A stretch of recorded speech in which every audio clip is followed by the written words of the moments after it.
Hello trader and investor, a very warm welcome from Capital Wire Global Research Limited. Let's have a short recap of Nifty last week. Nifty May future began this week on positive note but has a sharp fall. Currently it is trading below 200 days simple moving average and registered a low of 8020 in weekly trading session. Nifty future gave closing at 8209 with the net weekly gain of 31.05 points.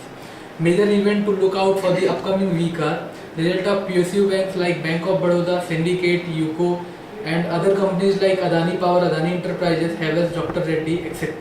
And further discussion on GST in the Rajya Sabha. And third one is macroeconomic numbers, CPI, WPI and IIP.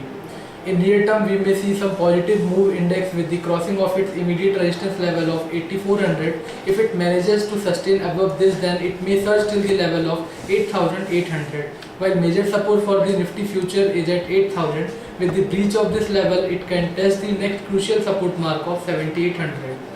My recommendation for the upcoming week is in stocks is Bharti Airtel future. The stock is consolidating near short-term resistance, and if it crosses this level, then the stock can move in upward direction.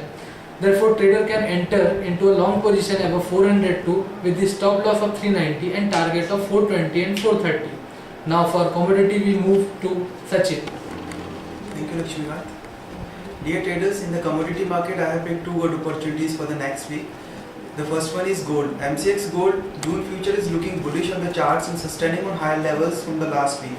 So for the upcoming week, trader can go for buy on low level strategies. If it is sustained above the level of 27,100, then market can test the level 27,300. My next commodity is from NCDX, that is soybean. Soybean is also looking bullish on the charts and sustain on higher levels. So for the next week, if it is sustained above the level of 4,400, it can test the level of 4,500. Let's have a picture of currency market. For the next week, in currency market, Euro INR May future is looking strong on the charts, but Euro INR didn't sustain at higher levels and reverted back from its resistance level. For the next week, if Euro INR sustained below the level of 71.36, then it can test the level of 70.51 and 69.55. One can go for sell from higher level strategies in it. Thank you.